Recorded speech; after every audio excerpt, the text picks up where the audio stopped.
तो तैयार हो जाइए शास्त्रों के गंभीरतम रहस्यों में भी हंसते हंसते लौटपोट होने के लिए।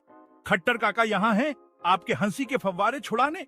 हरि मोहन झा की दिमागी उपज खट्टर काका कोई मामूली किरदार नहीं है। वो बुद्धि और व्यंग्य के मिश्रण हैं। रामायण से लेकर वेदों तक हर चीज को हास्य के चश्मे से देखकर चुनौती देते हैं। जरा सोचिए, प्राचीन ग्रंथ उल्टे पुल्टे, बड़े बड़े महापुरुष सिर्फ इंसान बनकर रह गए और गंभीर ज्ञान मजाकियां बातें बन गए। खट्टर काका सिर्फ चुटकुले नहीं सुनाते, वो सबूत पेश करते हैं। किसी कोने को नहीं छोड़ते और किसी पंडित को अपने तन से नहीं बख्शते। ज्योतिष को सर्कस बनाने से लेकर धर्म टेक्स्टों को स्वार्थ की किताब कहने तक खट्टर काका किसी को नहीं छोड़ते। यहाँ तक कि आत्मा, स्वर्ग और पुनर्जन्म जैसी अवधारणाएं भी उनके तीखे व्यंग्य से नहीं बच पाती। तो अगर आप हमारे छुपे हुए ज्ञान के खजाने को हास्य और पैनी नजर से देखने के लिए तैयार हैं, तो खट्टर काका आपके लिए एकदम सही गाइड हैं। हंसने और पहले से कहीं ज्यादा सोचने के लिए तैयार हो जाइए। चलिए शुरू करते हैं खट्टर काका के इस मनोरंजक और ज्ञानवर्धक वार्ता को।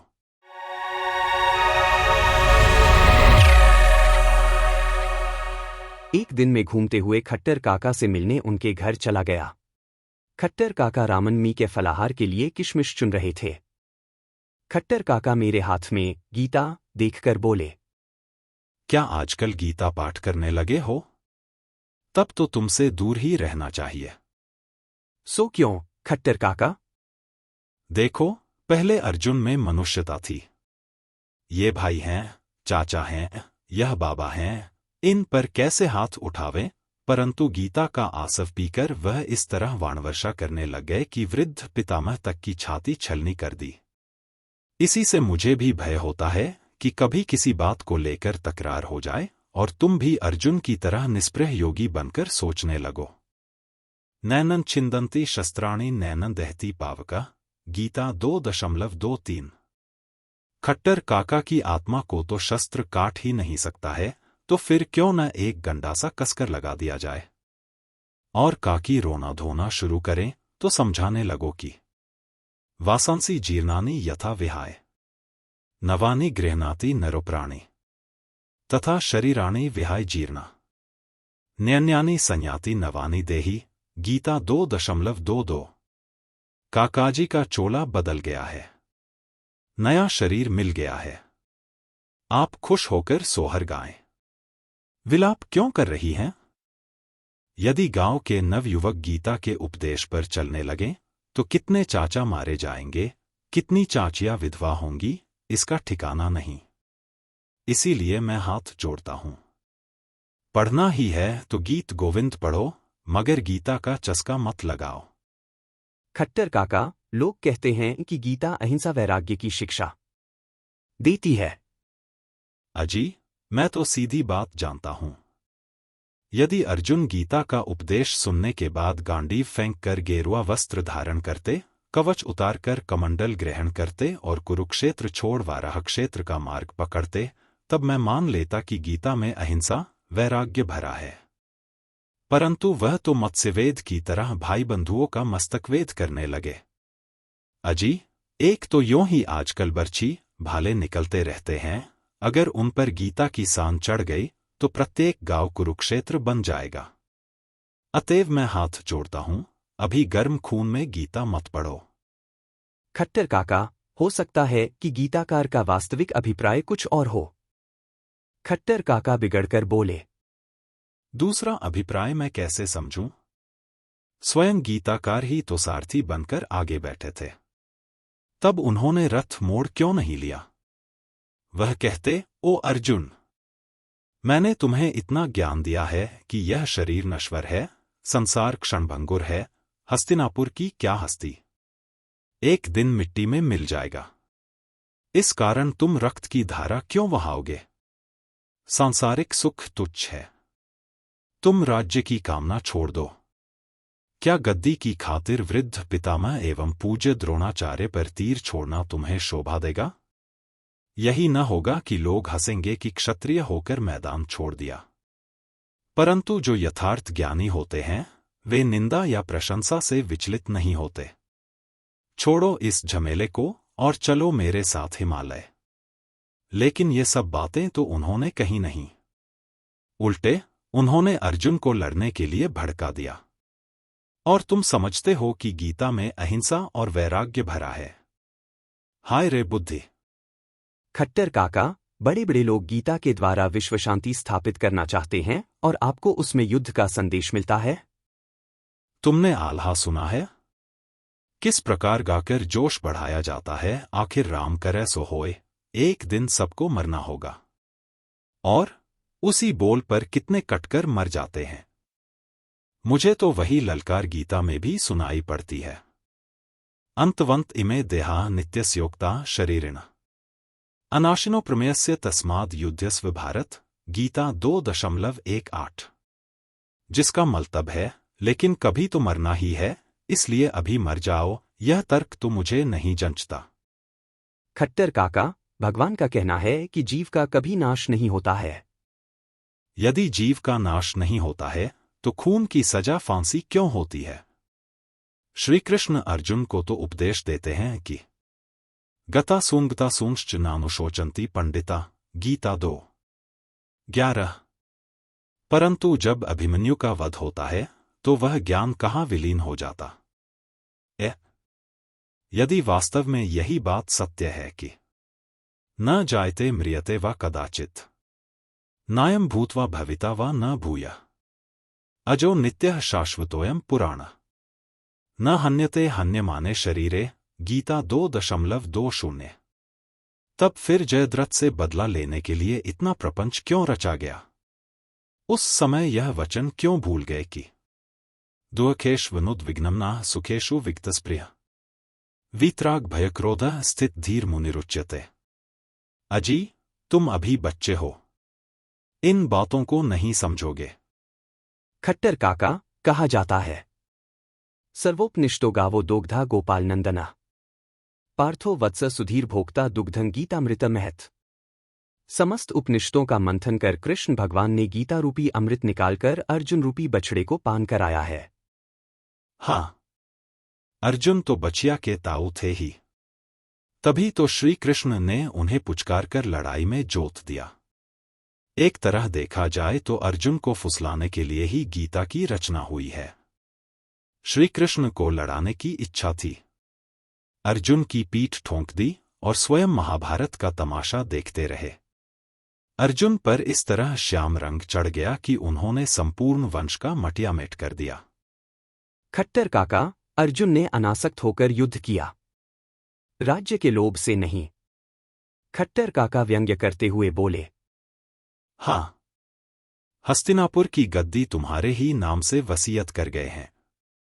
अजी, यदि अनासक्त रहते तो 100 चचेरे भाइयों के शोणित से अपना राज्याभिषेक करते। हाय रे दिल्ली, तेरे चलते इतना रक्तपात हुआ कि आज तक किले का रंग लाल है।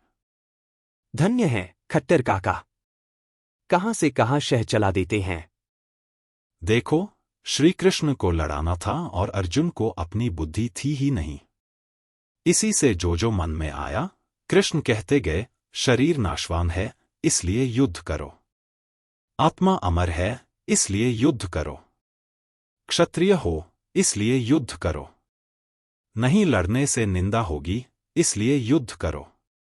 श्री कृष्ण अर्जुन को तो यह उपदेश देते हैं कि क्षत्रिय के लिए रण छोड़कर भाग जाने से मरण अच्छा है, और स्वयं जो रण छोड़कर भागे सो अभी तक रणछोड़ कहला रहे हैं। इसी को कहते हैं परोपदेशे पांडित्यम। लेकिन अर्जुन को इतनी बुद्धि कहाँ कि जवाब दे सकते।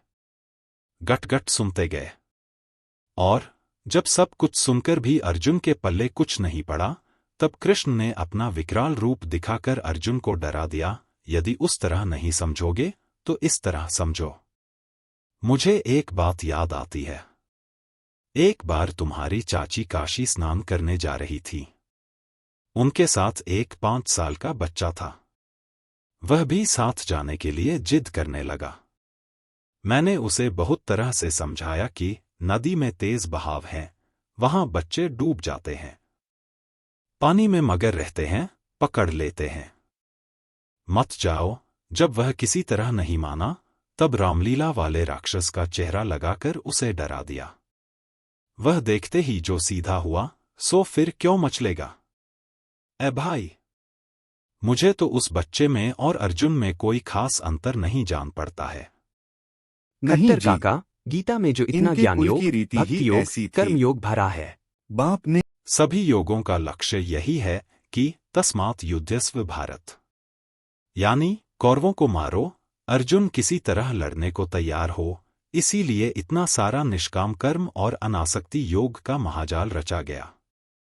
उसमें अर्जुन की बुद्धि उलझ गई और श्री कृष्ण ने उन्हें जैसे नचाना चाहा, नचाया। परंतु जिसे समझने की शक्ति है, वह तो भगवान की चालाकी समझेगा ही। खट्टर काका, भगवान ने अर्जुन को कैसे फुसलाया? मेरी समझ में तो नहीं आता।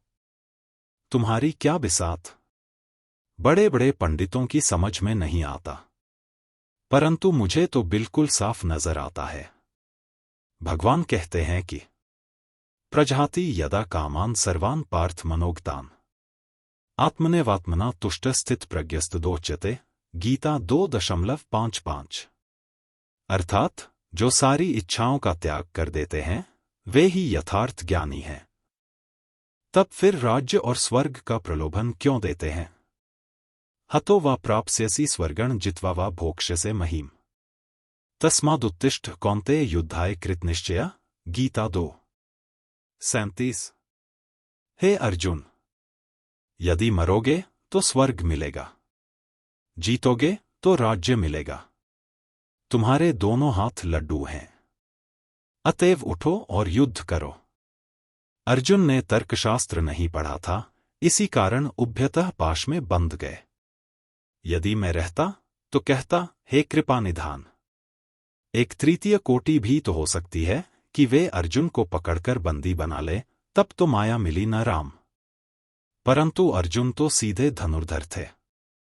किसी पक्षधर से भगवान को भेंट होती तब न। मैं तो पूछता, महाराज, जब सारे मनोरथ व्यर्थ हैं, तब फिर आप यह रथ क्यों चला रहे हैं? खट्टर काका, आप हर जगह अपना तर्कशास्त्र लगा देते। कैसे न लगाऊं जी, यही तो अपने देश की मुख्य विद्या है। खंडन में ऐसी सूक्ष्म दृष्टि और किसकी हो सकती है? खट्टर काका सरौते से सुपारी काटते हुए बोले, देखो, एक स्थान पर तो श्री कृष्ण उपदेश देते हैं कि समदुःख सुख स्वस्थ तुल्य प्रिया प्रियो धीरा समलोष्टाश्मकंचन तुल्य निंदात्म संस्तुत्य, गीता 14:24। अर्थात निंदा प्रशंसा दोनों को एक समान समझना चाहिए।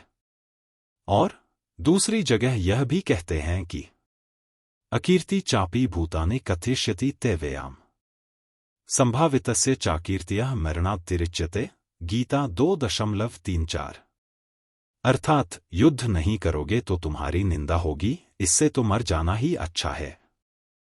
एक बार तो अनासक्त कर्म की शिक्षा देते हैं कि सुख दुखे समय कृत्वा लाभालाभो जयाजय ततो युद्धाय युजस्व नैवं पापम वाप्स्यसि, गीता 2.38। अर्थात हार जीत दोनों को बराबर समझकर लड़ो। और बाद में जीत का लोभ भी देते हैं कि तस्मात् उत्तिष्ठ यशो लभस्व जित्वा शत्रुन भुंक्ष्व राज्यं समृद्धम, गीता 11.33। हे अर्जुन, उठो, यश प्राप्त करो और शत्रु को जीतकर राज्य भोगो। अब तुम ही कहो कि जब सुख दुख, जय पराजय, यश अपयश सब समान, तब फिर भगवान विजय एवं यश का प्रलोभन क्यों देते हैं? मुझे चुप देखकर खट्टर काका बोले, अजी, एक बात मैं पूछता हूं। भगवान कहते हैं कि ईश्वरः सर्वभूतानां हृदयेषु तिष्ठति, ब्राह्मण सर्वभूतानि यंत्रारूढ़ानि माया, गीता 18.61। अर्थात ईश्वर ही अपनी माया के प्रभाव से सबको कठपुतली की तरह नचा रहे हैं। यदि यही बात सत्य है, तब फिर इतनी माथापच्ची की क्या जरूरत थी? सीधे अपना यंत्र घुमा देते। उनकी इच्छा के सामने अर्जुन की क्या चलती? तब फिर यह क्यों कहते हैं कि यथेच्छसि तथा कुरु, गीता 18.63। अर्थात तुम्हारी जैसी इच्छा हो, करो। और यदि यही बात थी तो इसी पर कायम रहते। फिर ऐसा क्यों कि सर्वधर्मान परित्यज्य मामेकं शरणं व्रज अहत्वां सर्व पापेभ्यः मोक्षयिष्यामि मा शुचः। गीता 18.66। तुम सभी धर्म छोड़कर मेरी शरण में आ जाओ, मैं तुम्हें सभी पापों से मुक्त कर दूंगा। अजी, ऐसा तो कोई पंडा, पुरोहित या पादरी बोले। भगवान को क्या ऐसा कहना शोभा देता है? और यदि अंत में यही बात कहनी थी तो फिर 700 श्लोकों की क्या जरूरत थी? एक ही श्लोकार्थ में कह देते, अहमाज्ञाप्यामि त्वां तस्मात् युध्यस्व भारत। हे अर्जुन, मैं तुम्हें आज्ञा देता हूं, इसलिए युद्ध करो। खट्टर काका, मैं तो समझता हूं कि समस्त गीता का निष्कर्ष है निष्काम कर्म। अजी, यही तो मेरी समझ में नहीं आता है। इच्छाकृत कर्म भी कहीं निष्काम होता है। जो भी कार्य किया जाता है किसी न किसी कामना से प्रेरित होकर। सारी कामनाओं का त्याग कर दें, यह भी तो एक कामना ही हुई। निष्काम कर्म कहने में वत्तो व्याघात दोष है। खट्टर काका, आपके तर्क में मैं कहां तक टिक सकता हूं? परंतु जीवन मुक्त को तो कोई भी कामना नहीं रहती है। भाई, मुझे तो आज तक कोई जीवन मुक्त नहीं मिले। यदि कोई मिल जाते तो एक सोंटा लगाकर देखता कि उनकी स्थित प्रज्ञता कहां तक कायम रहती है। अजी, ये सब कहने सुनने की बातें हैं। तब क्या आपका ख्याल है कि भगवान ने अर्जुन को लड़ाने के लिए गीता रची है? अजी, तुम कहां हो? ये सब कवि की कल्पनाएं हैं। कवि को तो कोई आधार चाहिए। अपने काव्य का चमत्कार दिखलाने के लिए किसी ने रामचंद्र जी का प्रसंग लेकर राम गीता बना दी, किसी ने शिव का प्रसंग लेकर शिव गीता बना दी, किसी ने गोपी का प्रसंग लेकर गोपी गीता बना दी। इसी तरह किसी ने अपना ज्ञान बघारने के लिए कुरुक्षेत्र की पृष्ठभूमि में भगवद गीता की रचना कर दी। तुम ही बताओ कि घमासान युद्ध के 18 अध्याय गीता कहने या सुनने की फुर्सत किसको थी? क्या उस बीच में 18 क्या अक्षौहिणी बिना निष्ठुरता सेना की त्राटक लीला मुद्रा नहीं हो लगाए सकती कुंभक थी? प्राणायाम साध रही थी? लेकिन असल में उनका और उतना दोष संजय नहीं की है। आंख में टेलीविजन लगा हुआ था। उन्हें आदि में ही कवि को विश्वामित्र किसी जैसे व्याध गुरु से मिल गए, सांख्ययोग एवं जिन्होंने वेदांत की तारकावध से पंडिताई ही छांटनी विद्यारंभ थी, कराया। सो उन्होंने छांटी है। नहीं तो राम का खट्टर काका, तो आपकी दृष्टि में गीता से कोई लाभ नहीं? लाभ क्यों नहीं? एक लाभ तो यही कि इससे परिवार नियोजन में सहायता पहुंच सकती है। सो कैसे, खट्टर काका? देखो, गीता का संदेश है कर्मण्येवाधिकारस्ते मा फलेषु कदाचन। गीता 2:47। इस श्लोक में संतति निरोध का मंत्र छिपा है। सो कैसे, खट्टर काका? केवल कर्म करते जाओ, फल की कामना मत रखो। यहां फल का अर्थ संतान समझो। अब मैं ज्यादा खोलकर कैसे कहूं? चचा जो हूं। खट्टर काका, आप तो हर बात में विनोद की पुट दे देते हैं। गीता का उपदेश है कि अनासक्त होकर कर्म करना चाहिए। हाँ जी, इस उपदेश पर अमल किया जाए तो देश में क्रांति नहीं होगी। कोल्हू के बैल को गुड़ की चेकी से क्या प्रयोजन? यदि इतना ज्ञान मजदूरों को हो जाए तो फिर कारखानों में हड़ताल क्यों होगी?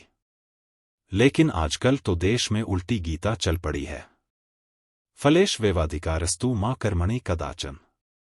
इस निष्कर्म भोगवाद की लहर को रोकने के लिए एक नई गीता देश को चाहिए, जो कर्म और फल दोनों को साथ लेकर चले। वह गीता अब कुरुक्षेत्र में नहीं, कृषि क्षेत्र में बनेगी। उस गीता से कुरु वंश का अंत हुआ था, इस गीता से कुरु मंत्र का उदय होगा। तभी तो सुजलाम सुफलाम शस्य श्यामलाम वाला राष्ट्रगीत सार्थक हो सकेगा। आगे की पीढ़ियां पूछेंगी, कर्मक्षेत्रे कृषिक्षेत्रे संवेताश्चिकीर्षव माम काह पूर्वजाश्चैव किम कुर्वत भारते।